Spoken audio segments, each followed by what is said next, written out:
Kami sa Rawi Santo Tomas, so sakto umaambon-ambon pa. So ayan po, kita natin may mga nag-harvest na. Kasama natin yung buong team, si Prega, si Dex, saka si Edmundo. Ayan, so ang aga po namin dito. Dapat mas maaga pa sana, kaso medyo mas malakas yung ambon kanina, kaya medyo na-late po natin. Pero this time, ayan po, eksakto-sakto inabutan natin. Ayan sila kuya, pakita mo naman sila kuya. Ayan o, ayan, so medyo madilim, pero mamaya kukuhanan po natin na mas maliwanag sila kuya. Ayan, pag yan po yung mga nag-aani, ayan. Alam niyo nung araw, nag-harvest kami ng ganyan. 2 o'clock ng madaling araw, nag-harvest na po kami. Kasi dapat alas 5, nasa bayan na siya, dinadala na namin doon para maitinda na. Di papasa namin sa mga komersyante yan, no? So, pagka nag-umaga kasi at hindi mo na paubos yan, problema yan. Ang gagawin mo dyan, i-house-to-house mo na, ibebenta mo na ng per kilo. Ayan. So, yun po din po yung trabaho ko dati nung araw. Pagka nag-harvest sila papa, ako po yung taga-tinda nila. Ayan. So ayan, dito tayo ngayon. Patataktihan nyo yung live na pag-harvest po ng bangus. Dito po sa Barangay Rawi Santo Tomas, La Union. Ayan. Guys, umaga-umaga nabutan natin yung mga nag-aani ng bangus dito. So ito, may naiakit na sila. Medyo mataas yung tubig ngayon. Nag-aano pa sila, nagsisigay pa. Sa Ilocano nagsisigay, no? Sa Tagalog, naglalambat pa. Okay? So ito yung mga iniakyat nila. So makita mo sila size na nila yung medyo medium size nandito. Then yung medyo mas malalaki doon nila sila separate. So mamaya darating din po yung nag-aangkat dito. Ayan. So ayan, nakita nyo, sariwang-sariwa po. Ganito po ang bangus ng Santo Tomas dito. Napakaganda po. At mamaya matitikman po natin to guys. Come on. Ganyan talaga kapag sa medyo madilim pa. Ganyan pala yung drone natin. Parang na mga nocturnal din kasi yung mga yan. Nocturnal. Nocturnal. Ano ibig sabihin ng nocturnal, Ed? Kuhanan mo nga ito, gusto ko marinig yung nocturnal. Ano yung nocturnal? Yung nocturnal boss, kaya nilang kumita sa dilim. Kaya nilang kumita sa dilim. Oo, makakita tumingin. Para silang may ano, no? Yung night vision ba, Ed? Yes boss. Para night vision po siya, para pala mga sniper yan. Oo. Kita mo yan boss. Lupit mo talaga, Ed. Ayan. So ayan, nag-start na po tayo magkaliskis. Ayan. So naglipara na po yung kaliskis niya. Ayan, yan po yung isisigang natin. Napakasarap po niya, sariwang-sariwa. Iba talaga yung lasa po ng bangus Santo Tomas, ano? Kasi dahil po yan sa klase ng tubig na meron dito, medyo halo po kasi tubig dito. May konting tabang, may konting alat. Kaya masarap po yung lasa ng bangus. Actually, yun po yung... Actually, hindi siya sekreto, no? Yun talaga yung nagpapalasa ng masarap yung sa bangus. Bukod sa pills na kinakain po nila. Kaya yung tubig mismo. So ayan, tatanggalin po natin yung hasang niya. Ayan, so dinukot natin, ayan, finger na. Ayan na, dinukot ni Koyang. Ayan na po. So ayan, tatanggalin din natin yung abdo niyan kasi yun po yung mapait, no? So dapat pag sinigang natin, make sure matanggal po yung abdo niyan. Ayan, papakita ko sa inyo kung ano yung kulay niyan, ano yung texture niyan. Nasa bandang baga po yan ang bangus. Ayan, yan, kulay green, mag-green na dark. Ayan. So, ayun, tanggal na siya. So, then, hihiwain natin. So, ayan na nga. Unahin natin yung buntot. Tak! Tanggal yung buntot. Ayan. So, ayan, medyo umapurol yung kutsilyo natin. Nakita nyo, gigil na gigil ako dyan. Medyo idinidiin natin ang toto. Ano? Kasi ang hirap talagang tanggalin. Ang hirap hiwain. Ano? Kasi medyo mapurol ang aking kutsilyo. No? Ayan. So, ayan po. Ayan, yan ang ating isisigang. Napakasarap niyan. Ang ganda ng background, di ba? Kita nyo, nasa gitna talaga kami ng mga fish pond. Guys, come on. Saan nyo pa ba makikita yan? Dito lang po yan sa Rawi Santo Tomas. Ayan. So, nahiwa na po natin yung ating paksigang. Ayan. Okay na daw. Ayan. So, ready natin yung mga sangkap. Pero tayo sibuyas, luya. Ayan, pipit-pitin lang natin. Hiwain lang po natin yan. Oh, ayan na, pinitpit na. Tumalon pa yung isa dyan eh. Hindi na yata nakuha na ng camera. So, ayan. Yun. Matalbog-talbog po yung aking kamay doon. Actually, nasugat nga ako dyan eh. Kanina, naghihiwa kami. Kaya dinamihan natin yung luya para masarap na masarap yung sabaw natin, no? Pati ubo mo, tanggal. Sigurado yan. So, ayan. Dami. Bukal na luya pala itong pinalalagay sa akin. Ayan, parang masarap daw. Ayan, pak. Ayan. Tayo po mismo magluluto niyan, ano? Ayan, si Boss Bander, ayun, no? Pinapanood niya po yung mga nagtatalbos. Ayan, kasama po natin si Boss Bander dyan para mapasyalan niya rin yung lugar. Kaya si Ma'am Shipreda, saka si Edmundo, yan, love team po yan ng taon, eh. Ayan, ang ating kamatis. Ayan, pagpakinis mo ng kutis, to, diba?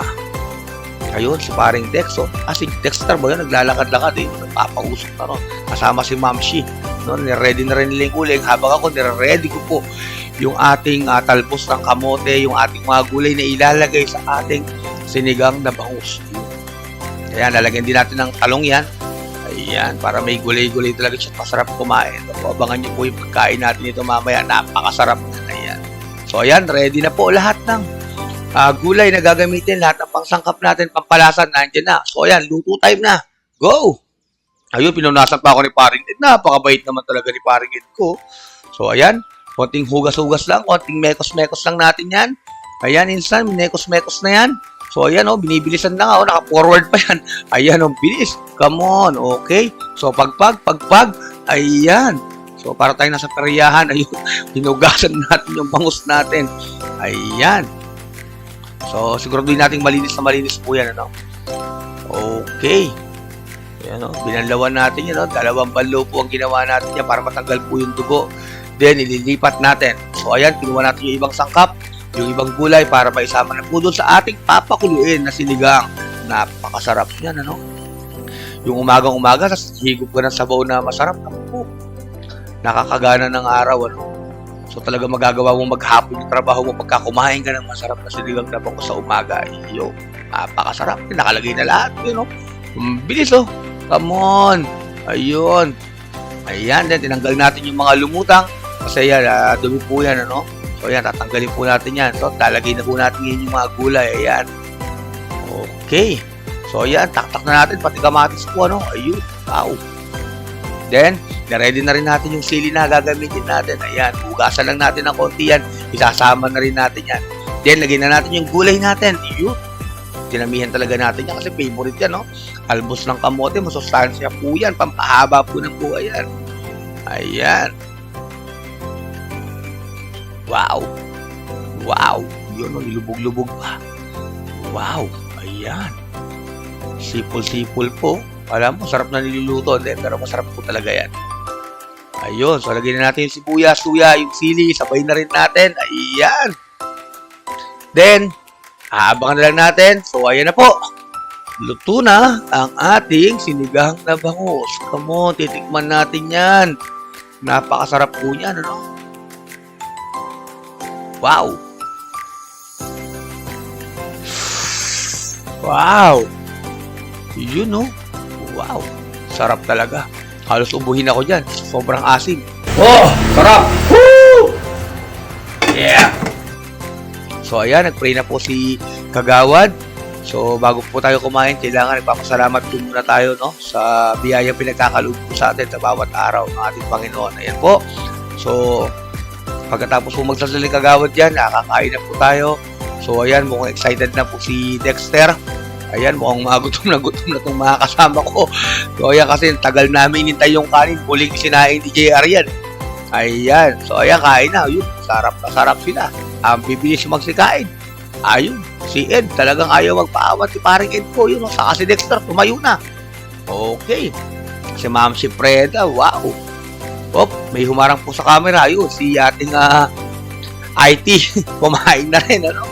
Ayan. So, ayan, enjoy na enjoy silang kumakain. Meron po kasi tayong inihaw dyan. Meron tayong sinigang na bangus. Napakasarap na agahan. Ayan. So, ito, yung mga batang taga-Rawis to, kasama natin. Ilang kagawad dyan, sa barangay officials, kasama natin yan na kumakain. Napakasarap. Ayan, no? Talagang busog na busog si paring Ed. Saka si paring Dexter. Siyang-siya siya sa mga kinakain nito. Ayun. Wow! Wow! Galing ni paring Ed talaga kumain. Ganadong ganado. Kaya nananabato si paring Ed eh. Ayan oh. So, ayan. So, tapos na po yung iba. So, ayan. Kumain na rin yung ating mga kasama. Yung ating nagtaga-video. Kumain na rin dyan. So, ayan. Wow. Yun! So, andito po tayo sa Rawi Santo Tomas La Union po. Kasama po natin si Sir Ernesto Nestor Ramirez po. Ayun, isa po siyang kagawad dito. So, siya po yung magkukwento sa atin kung ano po yung history ng Rawis at ano po yung pinagmulan ng Rawis, ano po yung mga produkto ng Rawis. Ayun sir, magandang umaga po. Good morning, Sir, sir. buti nakapasyal po kami ngayon dito. Thank you po sa pag-accommodate sa amin. Okay. Sir, saan po nagsimula ang kwento ng Rawis at bakit po siya tinawag na Rawis? Kasi po, sabi ng mga ninuno namin, yung mga kwento nila, yung mga matatanda noon, is ito daw, isla pa daw ito noon, konti lang daw yung mga lupa pa dito noon. Parang pangpang. Yung mga ninuno namin noon is mahilig silang magkuhan kasi mangingisda sila eh. Opo. Tapos dumayo sila dito, marami silang dinadayuan. Taga Ilocos talaga sila. Okay. Kaya yung Rawis sa Ilocos din, Ilocos Sur, is doon sila nagmula. Tapos yung mga ninuno namin dito, iwan ko kung mangilan-ngilan lang sila. Kaya nung nagustuhan nila dito, kasi maraming isla dito noon eh. Okay. Kaya doon nagsimula yung history namin dito na tinawag na Rawis. Dito na rin sila nag-build ng pamilya nila. Tapos may kubo-kubo sila dito. Tapos nung simula noon, yung mga next generation noon is pinagpatuloy nila na may mga sinasaka pa dito mga lupa eh. Okay po. Dito noon is sabi nila noon ang mga kwento nila is may mga pinagtatamnan ng palay.